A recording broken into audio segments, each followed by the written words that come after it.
Good morning बच्चों। कैसे हैं आप सब लोग? होप तो स्वस्थ होंगे। तो welcome to DSC Deep school of economics बेटा। My self Sudhir sir. तो बेटा, जो हमारी एमएमई 2 की सीरीज चल रही है, आज हम उसका जो है नेक्स्ट लेक्चर आपके साथ डिस्कस करेंगे। मेरा जो टॉपिक है that is 16.2 more journal chain rule. ठीक है बेटा। तो चैप्टर नंबर 16 मेरा चल रहा है आपके साथ। चैप्टर नंबर 16 में जो 16.1 था उसमें हमने चेन रूल डिस्कस किया था, कंपोजिट फंक्शन डिस्कस किए थे। उस सेक्शन में जो था उसमें आपका जो वेरिएबल्स था Z which is dependent variable, वो दो वेरिएबल्स का फंक्शन था, एक्स और जेड का। लेकिन एक्स और जेड जो थे वो इटसेल्फ एक ही वेरिएबल के फंक्शन थे, टी के। यहां पर हम कुछ एक्सटेंडेड वर्जन डिस्कस करने जा रहे हैं। मींस मेरे पास एक वेरिएबल होगा जेड जो दो वेरिएबल्स का फंक्शन होगा, सपोज एक्स और वाई का। बट एक्स इटसेल्फ दो वेरिएबल का फंक्शन होगा, टी और एस का। वाई भी दो वेरिएबल का फंक्शन होगा, टी और एस का। तो इम्प्लिसिटली, डायरेक्टली, कहीं ना कहीं जेड जो है वो दो वेरिएबल का फंक्शन होगा, टी और एस का। और बच्चों, मैंने आपको बताया था, अगर फंक्शन एक वेरिएबल का है तो टोटल डेरिवेटिव इस्तेमाल होता है, अगर दो या उससे ज्यादा वेरिएबल्स का है तो पार्शियल डेरिवेटिव इस्तेमाल होता है। Be careful. ठीक है, सिंपल है बिल्कुल। चलिए जी, स्टार्ट करते हैं। तो सबसे पहले तो मेरे बच्चों वो कह रहा है कि let z be the function of x and y. ठीक है, is the function of x and y. दो वेरिएबल का मेरा फंक्शन है। एंड लेट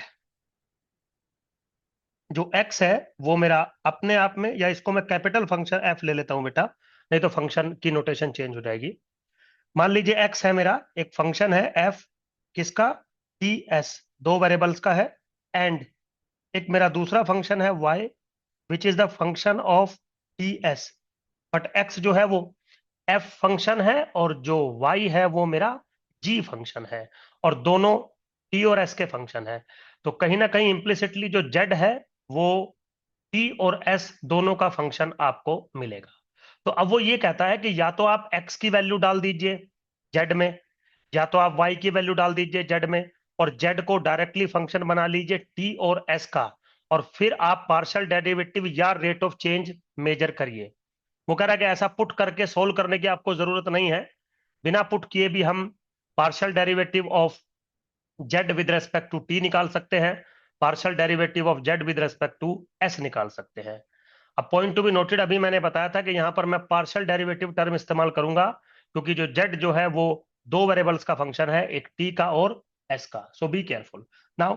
तो सबसे पहले अगर हम देखें partial derivative, delta Z by delta X या डेल्टा टी जो आपको निकालना होगा, this is of one dash x comma Y, मतलब partial derivative with respect to X into delta x by delta T plus F two dash X Y.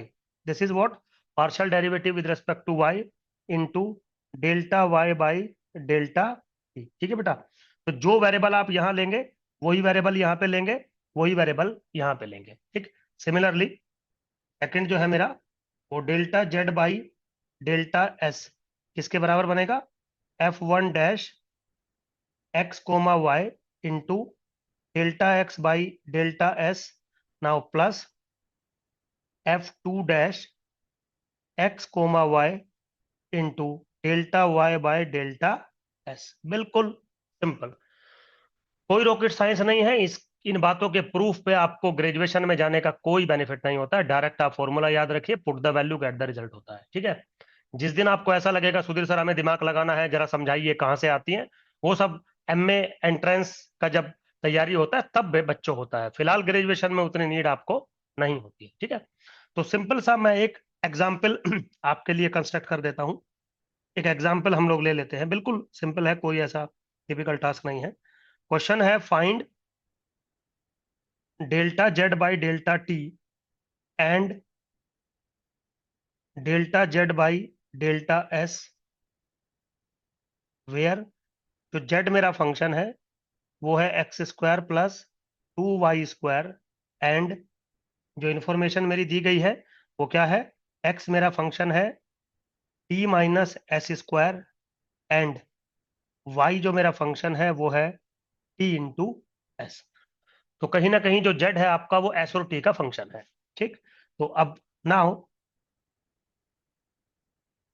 क्या बोल रहा है वो मुझे चाहिए delta Z by delta t. ठीक है, now this is what, delta Z by delta x into delta x by delta T plus delta Z by delta y into delta y by delta t. ये rule हुआ मेरा। तो this implies what, delta Z by delta t, delta Z by delta x किसके बराबर बनेगा, 2x into delta x by delta t किसके बराबर बनेगा 1 plus delta Z by delta Y किसके बराबर बनेगा 4y, delta Y by delta t किसके बराबर बनेगा, s के बराबर बनेगा। अगर मैं वैल्यू डालूं तो 2 इंटू एक्स किसके बराबर है मेरा, t minus s square, now plus 4 into y किसके बराबर है मेरा, टी एस के, और एक एस मेरे पास ऑलरेडी है। जैसे ही मैं इसको सोल्व करूंगा बच्चों, this is 2t minus 2s square plus 4t s square, that's it. ठीक है, सिंपल है बिल्कुल। Now now delta Z by delta s किसके बराबर बनेगा, delta Z by delta x into delta x by delta s plus delta Z by delta y into delta Y by delta s. Simple है बिल्कुल। तो delta Z by delta x किसके बराबर बनेगा, 2x के बराबर बन गया। चलिए 2x into delta S by delta x by delta s किसके बराबर बनेगा, इसके बराबर बनेगा -2s। तो मैंने ले लिया -2s।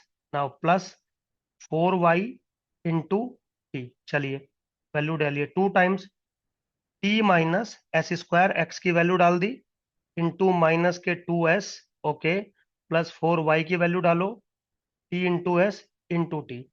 थोड़ा सा सिंप्लीफाई करिए, -4ts प्लस 4s की cube plus 4t square into S, that's it मेरे बच्चों। ठीक है बेटा, बिल्कुल सिंपल है, कोई भी ऐसा रॉकेट साइंस नहीं है जो, या ऐसी कोई बात नहीं है जो हमने, मतलब इसमें कोई टिपिकल टास्क आया हो। ठीक है, अब वो कह रहा है कि इस रूल को हम थोड़ा सा चाहें तो और भी एक्सटेंडेड फॉर्मेट में लिख सकते हैं। मतलब और एक्सटेंडेड फॉर्मेट मतलब वेरिएबल्स हम, जैसे हमने दो लिए थे एक्स और वाई, फिर दो लिए टी और एस, हम इस वेरिएबल्स को हम और भी इंक्रीज कर सकते। तो थोड़ा सा आपको चीजें समझा दूं। यहाँ पे मान लीजिए लेट मेरे पास कोई फंक्शन है Z which is the function of x1 x2 up to dot dot xn variables. ठीक है, तो z मैंने कोई कैपिटल है फंक्शन ले लिया जिसमें n वेरिएबल्स हैं, x1 x2 xn, और हर एक xi कुछ अनदर पैरामीट्रिक वेरिएबल्स पर डिपेंड करता है। जैसे सपोज लेट x1 जो है वो फंक्शन है किसका, t1 का, t2 का और tm का। चलिए x2 जो है वो कोई अनदर फंक्शन है किसका, t1 t2 dot dot tm का, up to so on. xn जो फंक्शन है वो फंक्शन है t1 t2 up to dot dot tm का। सिंपल है बिल्कुल। तो कहीं ना कहीं इम्प्लिसिटली जो z है वो t1 t2 tm का फंक्शन है, तो पार्शियल डेरिवेटिव यूज होगा। तो वो कह रहा है कि अगर delta Z by delta T J अगर आपको निकालना हो, सपोज जेथ वेरिएबल जो है, पैरामीट्रिक वेरिएबल जो है जेथ वेरिएबल टी जे, उसके रेस्पेक्ट में अगर आपको निकालना हो तो this is very simple, delta Z by delta x one into delta x one by delta T j, now plus delta Z by delta x two into delta x two by delta T j, now plus up to so on delta Z by delta x n into delta x n by delta T j for all j goes from 1 2 3 up to dot dot M तक। तो एक extended version मेरे पास मेरे बच्चों आ गया जिसकी मुझे need है। तो अगर 3 वेरिएबल होते हैं, 4 वेरिएबल होते हैं, 2 वेरिएबल होते हैं, सबके लिए एक जर्नल फॉर्मूला हमने क्रिएट कर दिया कि इस जर्नल फॉर्मूले की सेंस में जो है आपका क्वेश्चन बन के आ सकता है। ठीक है, सिंपल है बिल्कुल। चलिए आगे चलते हैं। आगे मेरे बच्चों एक रूल है लेबनीज फॉर्मूला या लेबनीज रूल। ये आपके ग्रेजुएशन पॉइंट ऑफ व्यू से भी बहुत इंपॉर्टेंट है और एंट्रेंस पॉइंट ऑफ व्यू से भी इंपॉर्टेंट है और एप्लीकेशन पॉइंट ऑफ व्यू से तो बहुत इंपॉर्टेंट है। अब इसका कॉन्सेप्ट क्या है वो मैं समझाता हूं। जैसा कि इसको जो लेबनीज रूल है इसको हम ये भी कहते हैं, क्या कहते हैं, डिफरेंशिएशन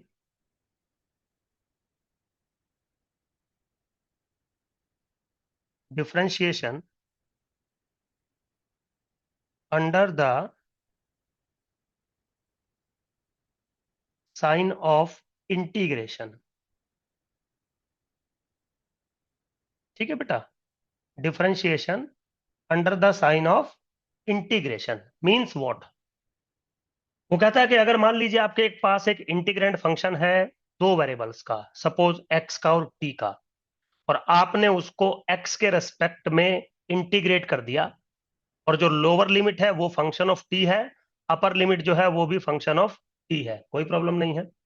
तो जो इंटीग्रेशन करके फंक्शन आएगा वो बनेगा फंक्शन ऑफ टी। अब वो कह रहा है कि विदाउट इंटीग्रेटिंग दैट फंक्शन, जो फंक्शन ऑफ टी बनेगा, क्या मैं उसका डेरिवेटिव कर सकता हूं with respect to t? Answer है यस। तो कैसे करते हैं? बाय द लेबनीज रूल या लेबनीज फॉर्मूला, है ना। तो नाम रख दिया differentiation under the sign of integration. तो वो कह रहा है कि आपको डेरिवेटिव करना है under the sign of integration, means integration solve करने की जरूरत नहीं है आपको। विदाउट सोल्विंग आप डायरेक्टली डेरिवेटिव कर सकते हो उस फंक्शन का जो फंक्शन इंटीग्रेशन करने के बाद बनता। तो बनाना नहीं है, इंटीग्रेट करना नहीं है, विदाउट आपको ऐसा करना है। ठीक। तो सबसे पहले आपको मैंने बता दी कि भाई बेटा जो इंटीग्रेंड फंक्शन होगा वो दो वेरिएबल्स का होगा। ठीक, तो सबसे पहले कह दिया let f of t x and a t and b t are some differentiable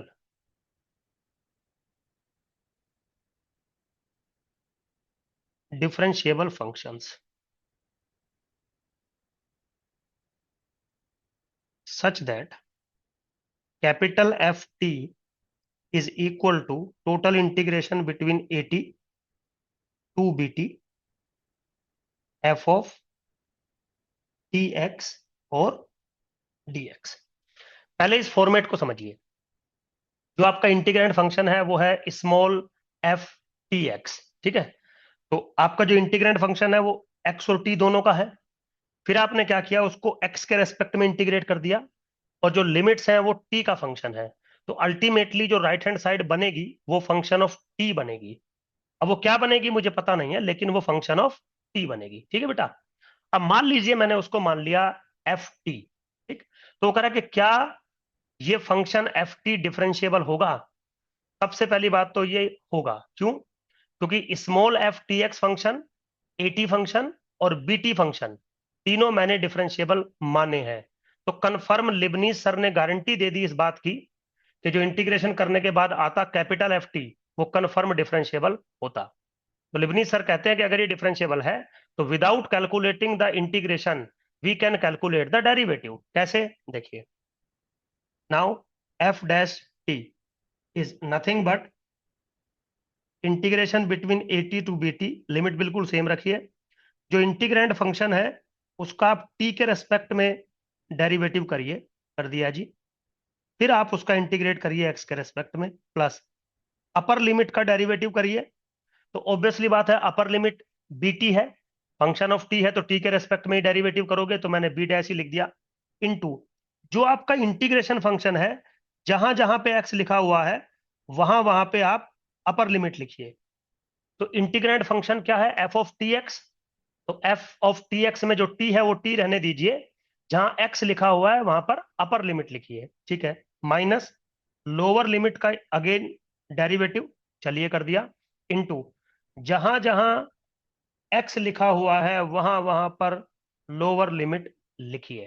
ठीक है, अगर आप ऐसे करते हो तो राइट हैंड साइड जो बनेगी वो कन्फर्म डेरिवेटिव बनेगा ऊपर वाले फंक्शन का, which is equal to f dash t. ऐसा लेबनीज सर ने हमें बोला है, हमें नहीं पता था इसके बारे में, तो लेबनीज सर ने इसका प्रॉपर हमें प्रूफ करके दिया है। ठीक है बेटा, चलिए अब एक एग्जाम्पल लेते हैं जो आपको मतलब करना है एग्जाम्पल डायरेक्ट, मैं ये नहीं कहूंगा कि ये आ जाएगा, लेकिन अगर आप एक बार सीख लेते हैं काम कैसे करते हैं तो आप किसी भी प्रॉब्लम को सोल्व कर सकते हैं। ठीक, वो कह रहा है कि एक फंक्शन है मेरे पास F of T which is equal to integration between T to T square, okay, 1/2 into x square into T into D X. ठीक है, चलिए क्वेश्चन है फाइंड करिए एफ डैश टी। सॉल्यूशन देखिए मेरे बच्चों, बिल्कुल सिंपल है। जैसे कि मैं बता रहा था कि यहाँ पे जो इंटीग्रेंट फंक्शन है वो है 1/2 एक्स स्क्वायर इंटू टी। तो इंटीग्रेंट फंक्शन जो है वो टी और एक्स दोनों का है। आपने इंटीग्रेट कर रखा है एक्स के रेस्पेक्ट में, लोअर लिमिट टी का फंक्शन है, अपर लिमिट टी का फंक्शन है। तो अल्टीमेटली इंटीग्रेट करने की जरूरत नहीं है, इंटीग्रेट करने के बाद वो टी का ही फंक्शन बनता, आप डायरेक्टली उसका डेरिवेटिव करेंगे, वो ऐसा कह रहा है आपसे। चलिए कोई दिक्कत नहीं है। अब वो कह रहा है कि अगर आप एफ डैश टी निकालते हैं डायरेक्ट, तो रूल क्या था, इंटीग्रेशन लिमिट सेम रखिए, टी टू टी स्क्वायर, जो अंदर वाला फंक्शन है उसका टी के रेस्पेक्ट में पार्शियल डेरिवेटिव करना है। तो अंदर वाले फंक्शन का टी के रेस्पेक्ट में अगर पार्शियल डेरिवेटिव करोगे तो 1/2 x square into 1 into D X. ठीक है, प्लस अपर लिमिट का डेरिवेटिव चलिए जी 2t इंटू फंक्शन में जहां जहां एक्स लिखा हुआ है वहां वहां पे अपर लिमिट, तो क्या होगा 1/2 इंटू टी स्क्वायर का होल स्क्वायर इंटू टी। ठीक है, माइनस लोअर लिमिट का डेरिवेटिव, और जहां जहां एक्स लिखा हुआ है वहां वहां लोअर लिमिट, तो क्या आ जाएगा 1/2 इंटू टी का स्क्वायर इंटू टी। आगे समझ में, सोल्व करिए थोड़ा सा। जैसे ही मेरे बच्चों आप इसको सोल्व करोगे तो मुझे क्या वैल्यू मिलने लगेगी, मुझे वैल्यू मिलने लगी total integration between T to T square, okay, 1/2 into x square into D x, okay, plus 2 से 2 कट गया, ये बच गया मेरा t⁶ पावर बच गई, माइनस टी की क्यूब बाई 2। ठीक है, now this is equal to what, 1/2 X की cube by 3, okay, now t2 T square plus T की पावर 6 माइनस टी की cube by 2, okay, now this is what, थोड़ा सा सोल्व करें तो 1/6 ये कितना आ जाएगा t⁶ माइनस टी की cube, now plus t⁶ minus T की क्यूब बाई 2। नाउ जैसे ही आप थोड़ा सा सिंप्लीफाई करेंगे 7/6 t⁶ माइनस 2/3 इंटू t⁻3। ठीक है, अब देखिए बिल्कुल सिंपल था, लेकिन सिंपल मतलब एग्जाम में भी सिंपल ही आएगा, कोई ऐसा आपको घबराने की या रॉकेट साइंस नहीं है, ये बिल्कुल सिंपल है। बस आपको पता होना चाहिए पार्शियल डेरिवेटिव कैसे करते हैं, केयरफुली आपको डेरिवेटिव करना है, और लिबनीज रूल एक्चुअली में क्या होता है वो आपको पता होना चाहिए। तो लिबनीज को न, लिबनीज के नाम से ना जान के लोग derivative under the sign of integration के नाम से ज्यादा जानते हैं, क्योंकि उससे ज्यादा अच्छे से सेंस आपको मिलती है। ठीक, चलिए मेरे बच्चों, तो अब हम कुछ, जैसा कि मैंने प्रॉमिस किया था कि अच्छे अच्छे क्वेश्चंस मैं आपके साथ डिस्कस करूंगा बच्चों, जो भी एक्सरसाइज में अच्छे क्वेश्चंस होंगे मैं उन्हीं को डिस्कस करूंगा। ठीक है, फिर पीवाईक्यू देखेंगे। तो फोर्थ क्वेश्चन है, फोर्थ का ए पार्ट पहले लेते हैं। चलिए ए पार्ट पहले लेते हैं, क्या कह रहा है, यू एक फंक्शन है मेरे पास which is log of X की क्यूब प्लस वाई की क्यूब प्लस जेड की क्यूब माइनस 3xyz। ठीक है बेटा, तो दो पार्ट इसमें शो करने हैं, one is x into delta you by delta x plus y into delta you by delta y plus z into something is equal to 3, और दूसरा पार्ट कुछ प्रूव करना है। तो सिंपल है बिल्कुल। तो सबसे पहले तो यहाँ पे मैंने मान लिया let f is equal to x की क्यूब प्लस वाई की क्यूब प्लस जेड की क्यूब माइनस 3xyz, अपनी चीजों को सिंप्लीफाई करने के लिए, बाकी कोई नीड नहीं है। अगर मैं ऐसा मान लेता हूं तो u जो हो जाएगा मेरा वो कन्फर्म बराबर हो जाएगा log ऑफ f फंक्शंस के। x की वैल्यू आपको पता है, तो सबसे पहले तो मेरे बच्चों delta u by delta x मैं निकालने के मूड में हूं, तो this is 1/f into delta f by delta x, this is what, by the chain rule. ठीक, चलिए, तो 1/f bracket delta f by delta X अगर आपको निकालना हो तो क्या मिलेगा? 3x² माइनस के 3yz। Similarly delta you by delta y अगर आपको निकालना हो तो 1/f delta f by delta y which is equal to 1/f 3y² minus 3xz। क्योंकि फंक्शन के अंदर सिमेट्री है तो मैं ऐसे लिख सकता हूं। Now delta you by delta z is equal to 1/f delta f by delta z is equal to 1/f bracket 3z² minus के 3xy। सिंपल है बिल्कुल, ठीक है, सारी चीजें निकाल दी। अब पहले पार्ट पे आते हैं। पहला पार्ट क्या कहता है? x into delta you by delta x plus y into delta you by delta y plus z into delta you by delta z इसके बराबर होगा। एक तो सब में 1/f मैंने कॉमन ले लिया। अब पहले वाले में x की मल्टीप्लाई करूंगा तो क्या मिलेगा मुझे?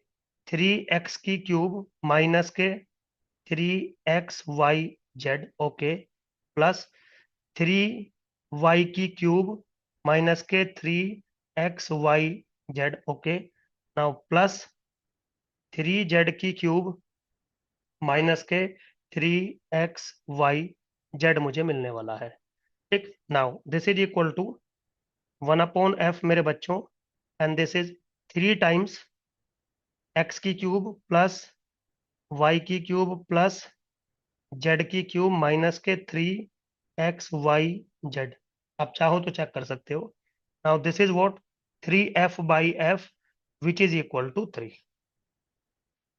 तो जो पहला पार्ट था वो इजी हमने प्रूफ कर दिया क्योंकि उसमें कुछ खास था ही नहीं। ठीक है बेटा, नाउ सेकंड पे आते हैं। सेकंड क्या कह रहा है कि x plus Y plus z into delta you by delta x plus delta v by sorry delta you by delta y plus delta you by delta z की वैल्यू शो करिए किसके बराबर? 3 के बराबर। सिंपल है बिल्कुल। तो चलो मैं इस वैल्यू को ही ले लेता हूं, देखता हूं ये किसके बराबर बन सकती है। तो this is equal to x plus Y plus के जेड ओके इंटू 1/f मैंने कॉमन ले लिया ब्रैकेट। अभी सारी वैल्यू मैंने इसमें डाली थी उनको एक बार पुट कर देता हूं। 3 times x² plus y² plus z² minus 3 times yz plus xz plus xy bracket close. Now this is equal to 3/f common आ गया मेरे पास। x plus Y plus Z अंदर क्या बच रहा है? x² plus y² plus z² minus के yz माइनस के xz माइनस के xy। ठीक है, now this is equal to 3/f। मेरे बच्चों ये जो एक्सप्रेशन आप देख रहे हैं this is nothing but x³ plus y³ plus z³ minus 3xyz। ये 12th क्लास में इस टाइप के फॉर्मूले आपने पढ़े होंगे। तो this is equal to what 3/f into f cancel out हो गया, कितना मिला? 3। दैट्स इट, कोई प्रॉब्लम नहीं है बिल्कुल भी। अब इसका b part, if z is equal to x² into y then show that this is equal to this. Simple है बिल्कुल, बी पार्ट लेके चलते हैं। z किसके बराबर है?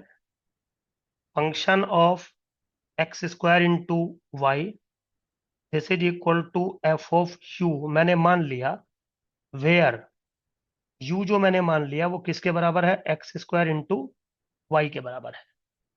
कोई दिक्कत नहीं, ऐसा सब्स्टिट्यूशन में कर सकता हूं। So this implies delta Z by delta x इसके बराबर होगा D Z by D U into delta you by delta x. अब आप समझिए, यहाँ पे मैंने delta Z by delta you नहीं किया, D Z by D you किया, क्योंकि जेड जो है एक ही का फंक्शन है, वो है यू। अगर आपको स्प्लिट करेंगे फर्दर तो वो एक्स वाई का फंक्शन बनेगा, बट अगर यू लेते हैं तो वो यू का फंक्शन बनेगा। ठीक है, ये मतलब ठीक है। Now this is what U dash into delta you by delta X बनेगा 2x वाई के बराबर। तो this implies x into delta Z by delta X, अगर आपसे पूछ लिया जाए तो 2x² into Y into F dash U के बराबर बनेगा। एक चीज मैंने कैलकुलेट कर दी। Now delta Z by delta Y किसके बराबर है?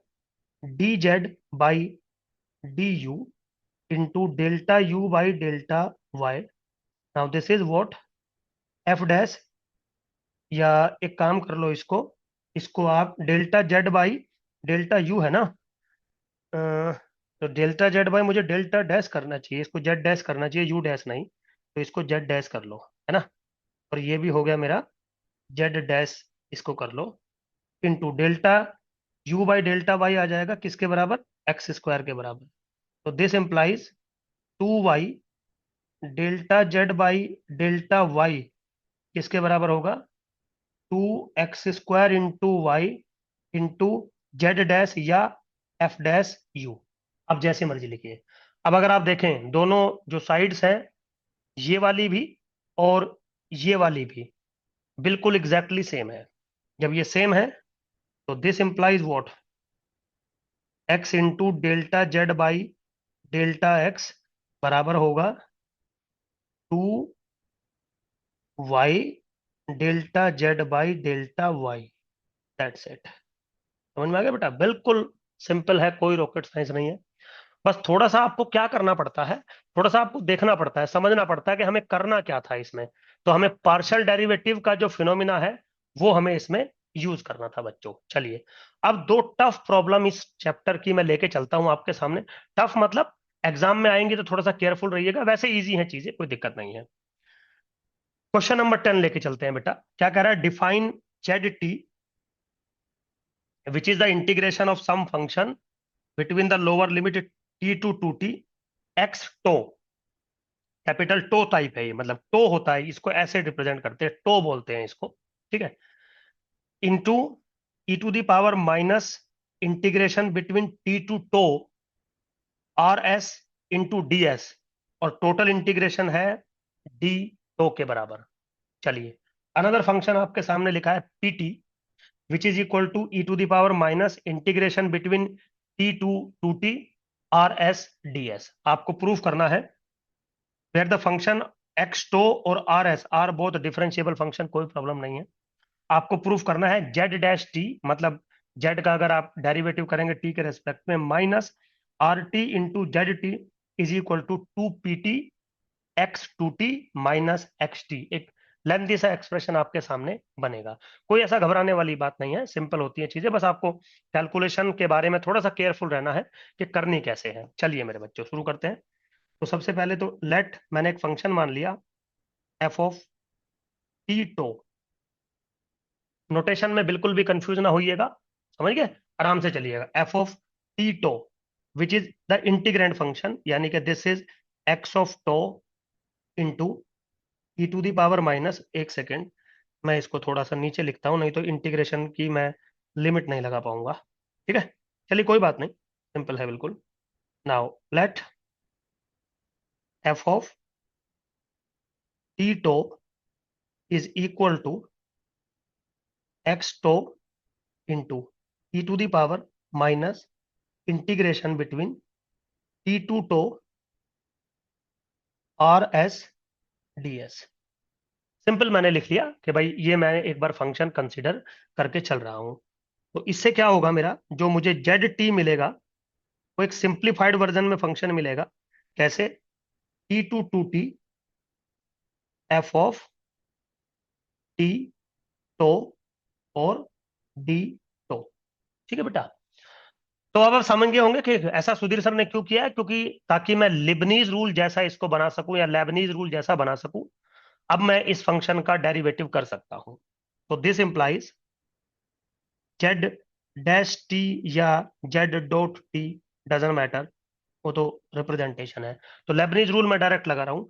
लेबनीज रूल डायरेक्ट में लगाऊंगा तो this is integration between two t del over del t f of t tau d tau. Okay, now plus upper limit का derivative, चलिए 2 into F of t comma 2t minus lower limit का derivative, चलिए into F of t comma t. इसको मान लीजिए equation number star. मान लीजिए equation number star आपने बना दी, ठीक। तो सबसे पहले मैं क्या फाइंड करूंगा, जो मेरे मुझे चीजें चाहिए वो फाइंड करूंगा।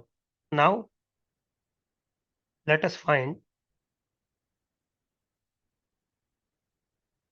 क्या क्या फाइंड करना है। सबसे पहले फाइंड करना है f of t t. According to rule this is f x t into e to the power minus integration t to T R S D s. समझ गए होंगे क्यों? क्योंकि एफ ऑफ टी टो मुझे पता है, ये रहा। सबसे पहले एफ ऑफ टी टो ही मैंने माना है, तो मुझे एफ ऑफ टी टी चाहिए, तो टो के प्लेस पे टी लिख दूंगा, देखूंगा क्या बनेगा। अब अगर आप इस चीज को देखें तो E to the power minus T to T, अगर इंटीग्रेशन का लिमिट सेम होता है तो उस इंटीग्रेशन की वैल्यू जीरो होती है। तो E to the power minus zero 1 के बराबर आ गया, तो ये किसके बराबर आ गया? एक्स टी के बराबर आ गया, सिंपली छोड़ दिया। Now f of t to t किसके बराबर बनेगा? X of two t into e to the power minus two T R S D s. Now this is equal to x of two t into p t, into p t. और p t function आपको पता है क्या है, तो ये जो function लिखा है यहाँ पे, this is your P T, लिख दिया। सिंपल है बिल्कुल, कोई ऐसा रॉकेट साइंस नहीं है। And now delta f t tau with respect to t, क्योंकि इंटीग्रेंट, जब मैं इक्वेशन नंबर स्टार में इंटीग्रेंट फंक्शन का डेरिवेटिव करूंगा टी के रेस्पेक्ट में, वो भी चाहिए, तो मैंने उसको भी कंसिडर कर लिया। तो मेरे बच्चों ये क्या होगा कि किसके बराबर होगा? This is very simple. तो फंक्शन मुझे पता है एक्स टो, तो एक्स टो मेरा पहले आ जाएगा, एक्स टो में टी नहीं है, into e to the power minus T to tau R S into D s into -1 into del del t integration between T to r S D s. अब आप ये समझ गए होंगे क्यों। देखिए, जो आपका फंक्शन है f of t tau, x tau बाहर है, कांस्टेंट है, लेकिन जो अंदर वाला जो ये फंक्शन आप देख रहे हो, मुझे अंदर वाला जो आप फंक्शन देख रहे हो, इसकी वैल्यू बाई पार्ट्स आपको सोल्व करनी पड़ेगी। तो बाई पार्ट्स में जो पहला पार्ट है एक्स टो, वो तो कांस्टेंट है, बाहर ले लिया। अब E to the power something है, अब E to the power something जो है वो फंक्शन ऑफ टी है, लेकिन वो E to the power T तो है नहीं। तो क्या होगा? E to the power A X वाला रूल लगेगा। तो E to the power A X का डेरिवेटिव क्या होता है? E to the power A X into A. Into A मतलब जो एक्स के साथ वाला फंक्शन होता है उसका डेरिवेटिव आप ऊपर करके चलते हैं। तो इसीलिए मैं माइनस इंटू समथिंग का डेरिवेटिव करूंगा। तो जब माइनस इंटू समथिंग का डेरिवेटिव करोगे टी के रेस्पेक्ट में, तो माइनस रहेगा, और टी के रेस्पेक्ट में डेरिवेटिव करोगे जो आया यहां पे। और ये कैसे सोल्व होगा? इस पे अगेन लेबनीज रूल मेरे बच्चों एप्लीकेबल होगा, ठीक। तो ये मेरे पास क्या बन के आएगा? So this is equal to, minus मैंने बाहर ले लिया, एक्स टू मैंने बाहर ले लिया, okay, e to the power minus T to tau मैंने बाहर ले लिया, आर एस डी एस मैंने बाहर ले लिया, इनटू, अब ये जो मेरा अंदर वाला फंक्शन है, बाय द लेबनीज रूल इसकी वैल्यू बनेगी -1 इंटू आर टी। आप चाहो तो कैलकुलेट करके देख सकते हो। तो फाइनली जो मेरा रिजल्ट आएगा क्या? Delta f t tau with respect to t इसके बराबर आएगा minus minus plus x tau into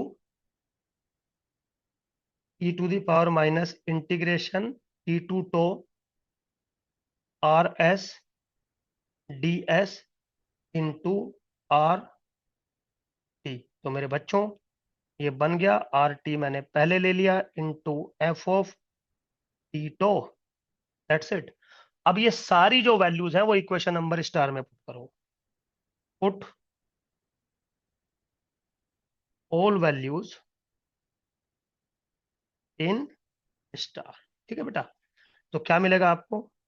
Z dash t is equal to integration between T to T r t into F of t tau d tau plus 2x two t into p t minus k x T.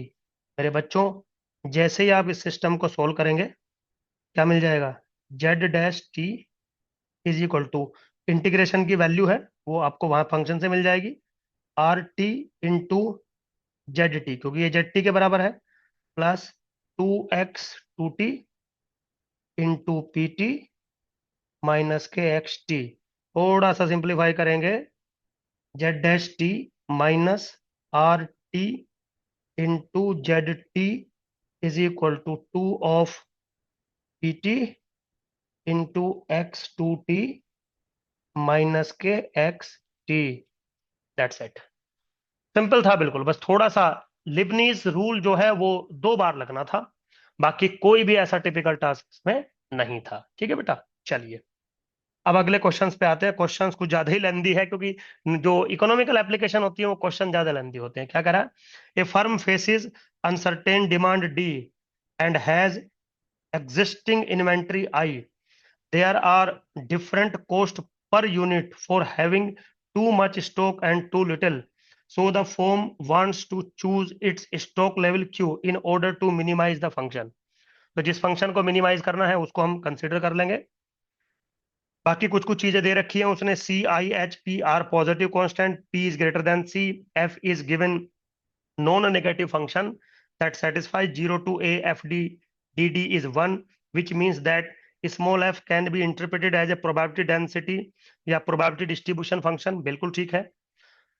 compute g dash q and g double dash q and prove that g is convex, और बाकी सारी चीजें हमें prove करनी है। तो चलिए जी, सबसे पहले हम फंक्शन ले लेते हैं ए पार्ट के लिए। तो फंक्शन है मेरा जी क्यू, इसके बराबर है मेरे बच्चों C Q minus I T Q minus I, okay, plus H zero to Q Q minus D F D D D plus H integration between zero to Q Q minus K D F of D into D D, okay, plus T Q to A D minus Q into this T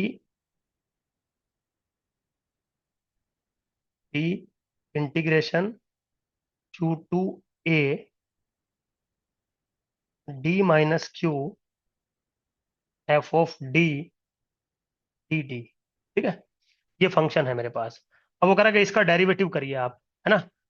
तो जब आप इसका derivative करेंगे तो Q के respect में करेंगे, तो जी डैश क्यू, पहली जो टर्म है उससे सी मिलेगा आपको, प्लस जो दूसरी टर्म है अगर आप उसको देखें तो यहाँ से मिलेगा आपको h times zero to q. Partial derivative करोगे, जब पार्शियल डेरिवेटिव करोगे तो यहाँ पे मिल जाएगा F of D into D D. ठीक है बेटा, नाउ माइनस, माइनस क्यों? क्योंकि p यहाँ है, अगेन पार्शियल डेरिवेटिव करोगे तो इंटीग्रेशन बिटवीन क्यू टू ए आएगा, और q के रेस्पेक्ट में करोगे तो d वाली पहली टर्म जीरो हो जाएगी, दूसरा q में -1 बचेगा, तो माइनस मैंने बाहर ले लिया, and this is what f of d into d. ठीक है, now now since zero to a f of D D d बराबर है 1 के, इसका मतलब zero to q F of D D D plus q to a f of D D d बराबर हो जाएगा 1 के। इसका मतलब Q2A f of D D d बराबर हो जाएगा 1 - 0 to Q F of D D d, अगर मुझे कहीं जरूरत पड़ती है तो। चलिए, तो this implies g dash q बराबर हो जाएगा C plus h f of q minus k P times 1 - F of Q। Simple है बिल्कुल, है ना? क्यों? क्योंकि मुझे क्या दिया है, एफ ऑफ क्यू स्टार बराबर दे रखा है 0 to Q star F of D D D. इससे मैंने वैल्यू लिख दी। Now this implies what, G dash Q is equal to C minus P plus H plus P into F of Q. Equation number star डाल के इसको छोड़ दीजिए। तो ये आ गया आपका फर्स्ट डेरिवेटिव। अब हम सेकंड डेरिवेटिव पे काम करेंगे। नाउ जी डबल डैश क्यू, तो दोबारा डेरिवेटिव करिए। तो जो पहली टर्म है वो तो 0 हो जाएंगी। चलिए, plus H plus k P into derivative करना है क्यू के रिस्पेक्ट में, किसका, एफ ऑफ क्यू का। Now this is equal to H plus k P and this is equal to small f of q. क्यों? क्योंकि जो स्मॉल एफ है वो पीडीएफ टाइप है और जो कैपिटल एफ है वो सीडीएफ टाइप है। तो सीडीएफ का डेरिवेटिव पीडीएफ की फॉर्मेट में मिल जाता है। मैंने लिख दिया, सिंपल बिल्कुल। ठीक है। तो जो डबल डेरिवेटिव आया मेरे बच्चों को किसके बराबर आया, जी डबल डैश क्यू किसके बराबर आया, वो आया H plus P into F of Q. Now since H P F of Q are greater than equal to 0, इसका मतलब G double dash Q are greater than equal to 0। इसका मतलब G dot is convex. हालांकि ये chapter number आपका next है, convexity concavity, but पता होगा उस फंक्शन को कॉन्वेक्स कहते हैं जिसका double derivative greater than equal to 0 होता है। चलिए, सिंपल है मेरे बच्चों। अब इसके बी पार्ट पे आते हैं। बी पार्ट पे क्या कह रहा है, define f of q star which is this one where q star is the minimum point of this, use the first order condition for minimizing g to find, मतलब आपको g फंक्शन को minimise करना है। ठीक है, तो derivative जो निकाला है पुट इट इक्वल टू 0 कर दीजिए उसको, इसमें क्या प्रॉब्लम है। ठीक है, हेयर ये चीज तो मैं पहले भी इस्तेमाल कर सकता हूं। एफ ऑफ क्यू स्टार जो है मेरा किसके बराबर दिया है, 0 to Q star, okay, F of D D D मुझे दे रखा है इसने। Now since Q star is the minimum point,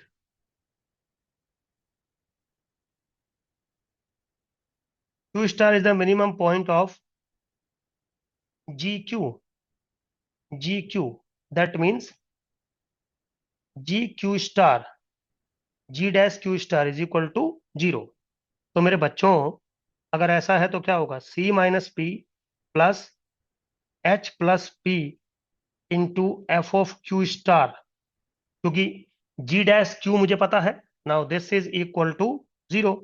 जैसे ही आप इसको सोल्व करोगे मेरे बच्चों, एफ ऑफ क्यू स्टार किसके बराबर मिलेगा, P minus c upon H plus P। Now this is the required equation, is the required equation. ठीक है मेरे बच्चों, बिल्कुल सिंपल है, कोई ऐसा रॉकेट साइंस नहीं होती है इनमें, बिल्कुल एकदम सिंपल होती है मेरे बच्चों सारी चीजें। तो बेटा होप सो आप लोगों को समझ में आ रही होगी सब चीजें, जैसा भी मैं पढ़ा रहा हूं आपको, है ना? फिर भी अगर कोई डाउट हो तो, कंफ्यूजन हो तो आप मेरे से पूछ सकते हैं। मैंने पूरी कोशिश की है आपको, बस इस सेमेस्टर में मुझे थोड़ा सा प्रॉब्लम जो आई है बेटा, वो ये आई है कि मेरा जो है टाइम मुझे कम मिला है। But hope so next semester से मैं टाइमली आपको हर चीज, हालांकि एग्जाम के अकॉर्डिंगली टाइमली मैं आपको सब कुछ दे रहा हूँ, बट उतना टाइम पे नहीं दे रहा हूँ जितने पे मैं देता हूँ जर्नली। चलिए खैर, थैंक यू वेरी मच।